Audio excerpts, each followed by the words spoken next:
तो आइए बच्चों 6.2 एक्सरसाइज का क्वेश्चन नंबर 1 देखते हैं। और बच्चों यहाँ पे क्वेश्चन नंबर 1 में लिखा गया है कि in figure below 1 and 2 D is parallel to B C, find E C. तो डी जो लाइन दिख रही है आपको स्टूडेंट्स, ये पैरेलल है बी सी के, ठीक है। और उसके बाद दिया गया है आपको यहाँ पर ई सी को फाइंड करना है। तो ई सी वाली जो लेंथ है वो ये है, आपको ये फाइंड करना है। And A D into, A D आपको इस वाले डायग्राम में AD को फाइंड करना है। तो यहाँ पर AD ऑलरेडी गिवन है, जबकि यहाँ पर आपको AD को फाइंड करना है।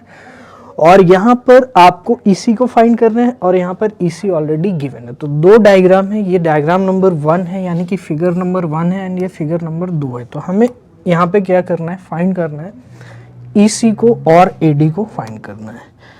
ओके स्टूडेंट्स, तो आइए अब हम लोग देखते हैं यहाँ पर कैसे करेंगे। तो हम बेसिकली क्या यूज़ करेंगे, थ्योरम का यूज़ करेंगे, प्रोपोर्शनलिटी थ्योरम जो आपने बीपीटी किया है। तो ADE जो है आपको दिख रहा है कि यहाँ पर दो ट्रायंगल बन रहे हैं और D is parallel to BC है, और D अगर BC के पैरेलल है तो इसका मतलब क्या हुआ। अगर आपने कॉन्सेप्ट्स वाली वीडियो को कंप्लीट नहीं किया है तो मैं उनको करवा चुका हूँ, आप उनको देख सकते हैं, ठीक है। तो D अगर BC के पैरेलल है, तो D अगर BC के पैरेलल है तो ये एक ट्रांसवर्सल लाइन, तो मैं कह सकता हूँ कि ये वाला जो एंगल होगा ये इसके इक्वल हो जाएगा और ये वाला एंगल जो होगा वो इसके इक्वल हो जाएगा। तो अगर ABC ट्रायंगल और ADE ट्रायंगल को हम लोग ध्यान से देखेंगे तो यहाँ पर एंगल A दोनों ही ट्रायंगल में कॉमन है, ठीक है। अगर ये दोनों ही ट्रायंगल में कॉमन है तो मैं ये कह सकता हूँ कि एंगल एंगल एंगल प्रॉपर्टी से ये क्या हो जाएंगे, आपके सिमिलर हो जाएंगे। और अगर ये सिमिलर हो जाएंगे तो definitely we can apply the basic proportionality theorem. वो क्या कहती है कि यहाँ पर आपके दो ट्रायंगल हो रहे हैं ADE और ABC। तो ADE और ABC यहाँ पर हम लोग रेशियो लिख सकते हैं, दैट मीन्स AD अपॉन में DB। और स्टूडेंट्स ये इक्वल होगा AE अपॉन EC के, AE अपॉन EC के। तो AD कितना है आपका 1.5 है और DB कितना है बच्चों 3 है और AE कितना है बच्चों 1 है और EC हमें क्या करना है, फाइंड करना है। तो इस तरह से आपको क्या करना है, यहाँ पे कैलकुलेशन कर लेना है। तो क्रॉस मल्टीप्लाई करेंगे तो EC जो होगा 1.5 EC इज इक्वल टू कितना हो जाएगा 3 हो जाएगा। तो EC हो जाएगा 3 अपॉन में 1.5। तो 3 अपॉन 1.5 यानी कितना हो जाएगा 2 हो जाएगा, ठीक है स्टूडेंट्स। तो EC आपका यहाँ पर कितना हो गया है 2 हो गया, क्योंकि 1.5 का 2 टाइम्स होगा आपका 3। तो EC को हमने फाइंड कर लिया है इस वाले फर्स्ट वाले फिगर में। अब हम लोग फाइंड करेंगे बच्चों जो हमारा AD लेंथ है वो सेकंड वाले फिगर में। तो ये आप नोट कर सकते हैं उसके पहले, देन हम लोग आगे चलेंगे।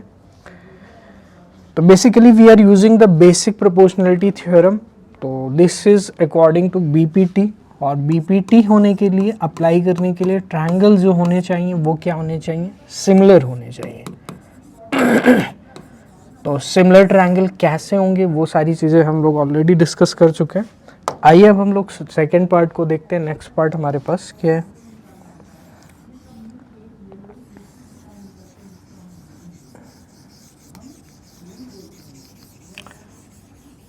तो बेसिकली जो सेकंड वाला ट्रायंगल है वो भी क्या होगा, सिमिलर होगा। और सिमिलर क्यों होगा, उसके पीछे सिर्फ एक ही रीज़न है कि जो आपकी इस वाले ट्रायंगल में BC साइड है वो DE के पैरेलल है। तो D पैरेलल टू BC जैसा कि ऑलरेडी यहाँ पर गिवन है। तो यहाँ पर हम लोग क्या कर सकते हैं, BPT को अप्लाई करेंगे। तो BPT को जब अप्लाई करेंगे तो AD अपॉन में DB बराबर हो जाएगा AE upon EC, AE upon EC, ठीक है। तो AE अपॉन EC, तो AD हमें फाइंड करना है, DB हमें गिवन है 7.2 बराबर A दिया 1.8 और EC कितना दिया 5.4, ठीक है। तो AD हम यहाँ पे फाइंड कर सकते हैं। तो ये क्रॉस में हो जाएगा 7.2 इंटू 1.8 अपॉन में 5.4। तो डेसिमल से डेसिमल यहाँ पर रिमूव हो जाएगा, 80 3 जा हो जाएगा 54, 3 से इसको सिंप्लीफाई करेंगे, 3 2 जा 6 एंड 3 4 जा 12, 2.4, यानी जो हमारी AD लेंथ है वो आ जाएगी 2.4। तो AD वी हैव फाउंड कि AD क्या होगा, AD होगा आपका 2.4। यही चीज़ आपसे पूछी गई थी कि यहाँ पर AD कितना होगा, 2.4 हो जाएगा। ठीक है, तो we are using the basic proportionality theorem, हम यहाँ पर बेसिक प्रोपोर्शनलिटी थ्योरम का यूज़ कर रहे हैं। तो इस तरह से हमने फर्स्ट क्वेश्चन कंप्लीट कर लिया।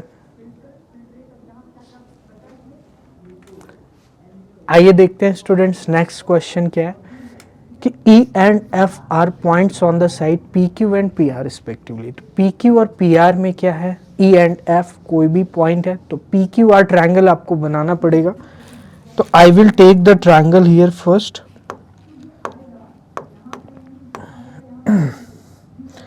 तो एक ट्रायंगल को मैं ले लेता हूं, देखिए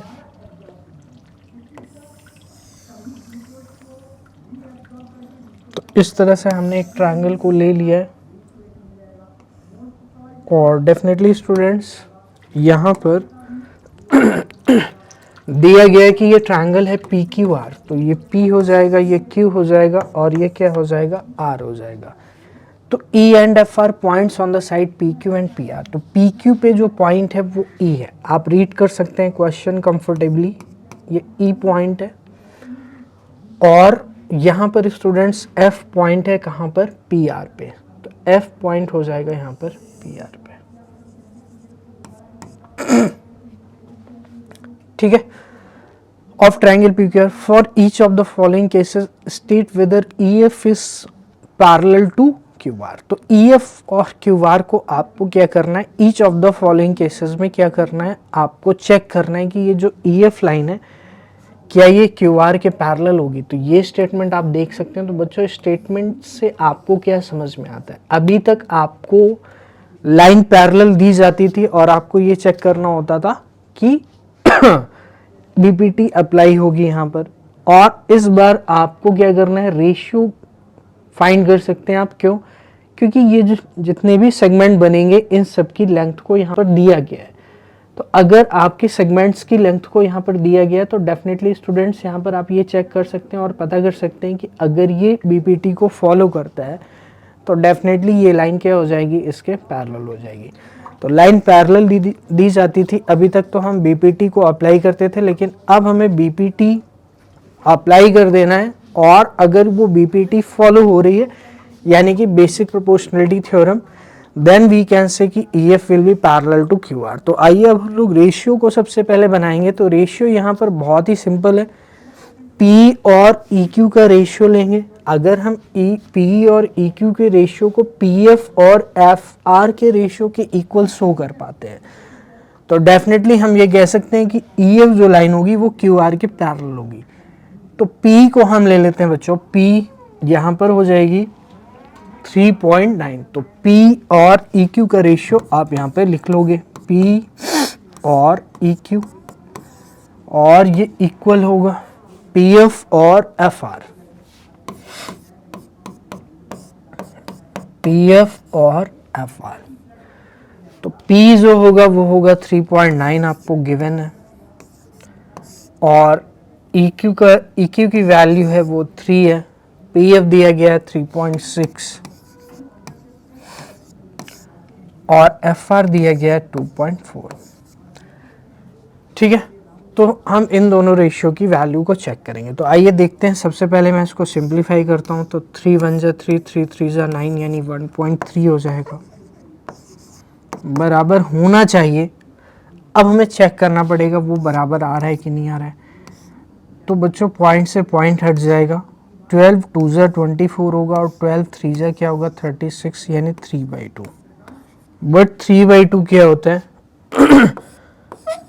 3/2 होता है 1.5 के, तो जो कि नॉट इक्वल है। तो डेफिनेटली इस केस में EF is not parallel to QR since it does not follow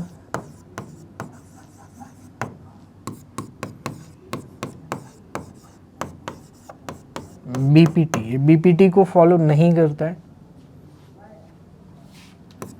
hence EF will not be parallel to QR। जो EF है वो QR के पैरेलल नहीं होगी।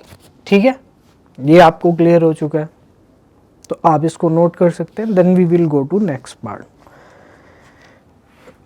आप इसका स्क्रीनशॉट ले लीजिए। Then we will go to next part, that is this one. तो यहाँ पर भी हमें फिगर को बनाना पड़ेगा एक बार, देन वी विल सी कि यहाँ पर क्या हो रहा है। तो I have made the figure, you can see. तो E and F are the points, वही चीजें हैं बच्चों। ये ट्रायंगल PQR है और ये इस तरह से यहाँ पर बनाएंगे, और यहाँ पर बच्चों आपको दिया गया है E एंड F पॉइंट। तो E एंड F को मैंने बना लिया है।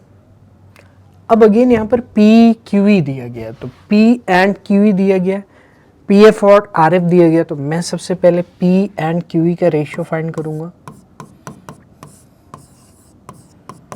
ठीक है, और PF और RF फाइंड करेंगे। तो अगर ये इक्वल आ जाता है, सेटिस्फाइड हो जाता है, देन वी कैन से कि जो EF है वो QR के पैरेलल हो जाएगी। तो P 4 है, QE कितना है 4.5 है, PF कितना है 8 एंड RF कितना है 9। तो सिंप्लीफाई करेंगे स्टूडेंट। सिंप्लीफाई आप कैसे करेंगे इस चीज़ को आप देख सकते हैं कि ये सिंप्लीफाइड 4/1.5, तो आप इस तरह से डेसिमल हटा करके यहाँ पे 0 को बढ़ा देंगे। तो 5 8 जा 40 एंड 5 9 जा 45, तो 8/9 इक्वल्स टू 8/9। तो इट फॉलोज द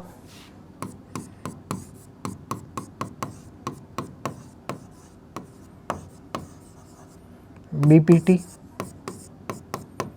सो जो EF लाइन है वो पैरेलल हो जाएगी QR के। क्या ये चीज़ आपको क्लियर हो रही है? जो EF है वो QR के पैरेलल क्यों हो जाएगी? क्योंकि यहाँ पर जो हमारे रेशियो हैं, यानी कि जो बेसिक प्रोपोर्शनलिटी थ्योरम में जो रेशियो लिखे जाते हैं, वो दोनों ही रेशियो की वैल्यू, यानी ये वाला रेशियो इस वाले रेशियो के इक्वल आ रहा है, और अगर ये रेशियो इसके इक्वल आ रहा है तो डेफिनेटली मैं ये कह सकता हूँ कि ये हमारा क्या होगा, बेसिक प्रोपोर्शनलिटी थ्योरम को फॉलो करेगा। ठीक है, और अगर ट्रायंगल में बेसिक प्रोपोर्शनलिटी थ्योरम फॉलो हो रही है तो वो तभी फॉलो हो सकती है जब लाइंस आपस में क्या होंगी, जो ट्रायंगल्स की बेस लाइन है वो क्या होगी, आपकी पैरेलल होगी। ठीक है, आइए देखते हैं नेक्स्ट पार्ट क्या है। तो E and F are points on the sides PQ and PR respectively. तो अगेन हमें फिगर यहाँ पर बनाना पड़ेगा, तो मैं बना लेता हूँ फिगर को। तो figure I have made E and F are points on the side PQ। तो यहाँ पे PQR ट्रायंगल, सेम स्टेटमेंट है, दिस इज PQR और E एंड F पॉइंट्स यहाँ पर है।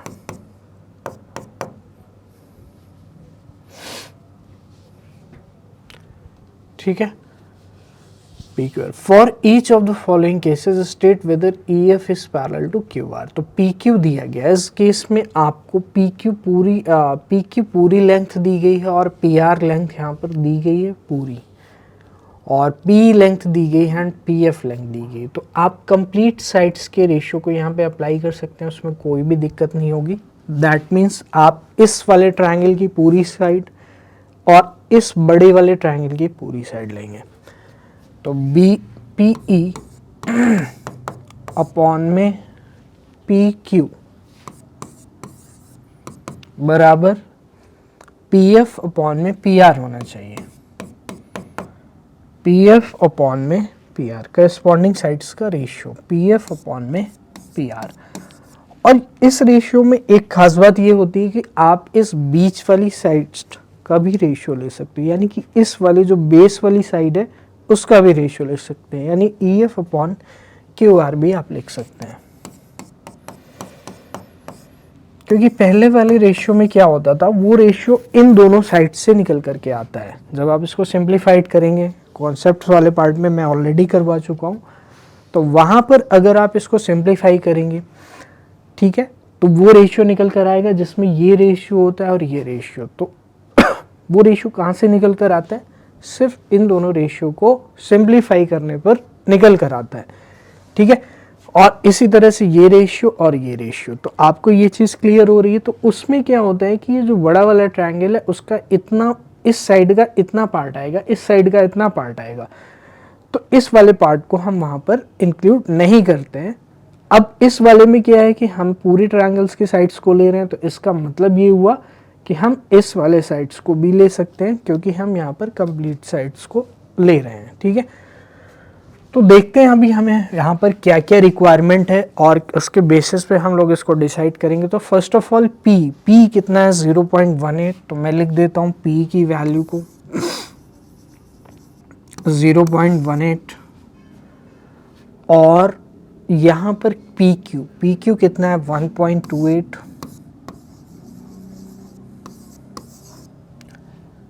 और PF यहाँ पर 0.36,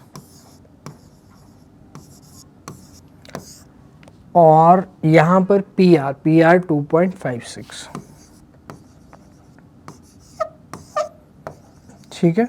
ये चीज़ क्लियर हो गई आपको। तो आइए अब डेसिमल को हटा देते हैं और सिंप्लीफाई करते हैं कि यहाँ पर सिंप्लीफाई करके क्या आ रहा है। तो 18 से सिंप्लीफाई करेंगे बच्चों। 18 से अगर आप सिंप्लीफाई नहीं कर रहे हैं तो छोटे नंबर से कर सकते हैं, लाइक 9 से कर सकते हैं।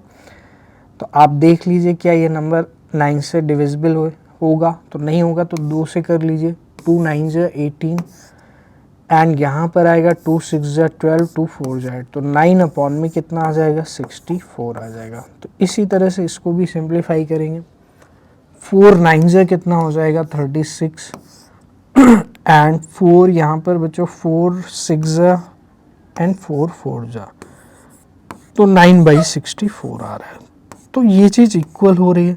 तो मैं कह सकता हूँ कि यहाँ पर बेसिक प्रोपोर्शनलिटी थ्योरम डेफिनेटली क्या हो रही है, फॉलो हो रही है।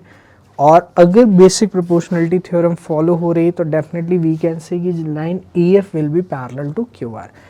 तो हियर BPT फॉलोज, वही चीज़ लिखेंगे,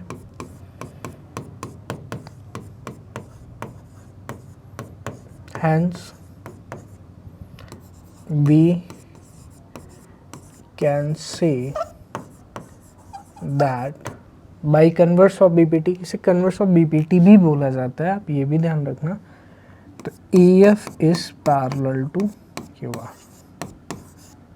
तो converse of BPT आप लिख सकते हैं here, converse of BPT, converse of BPT follows, यानी जो बेसिक प्रोपोर्शनलिटी थ्योरम है उसका कन्वर्स फॉलो हो रहा है। क्योंकि BPT में क्या होता है, आप सभी को पता है कि अगर BPT अप्लाई कर रहे हैं यहाँ पर आप BPT अप्लाई कर रहे हैं, मतलब ट्रायंगल अगर सिमिलर है तो आप रेशियो को इक्वल लिख सकते हैं, और यहाँ पर क्या कर रहे हैं, आप रेशियो को इक्वल लेकर आ रहे हैं, और फिर आप ये कह रहे हैं कि ये BPT को फॉलो करेगा।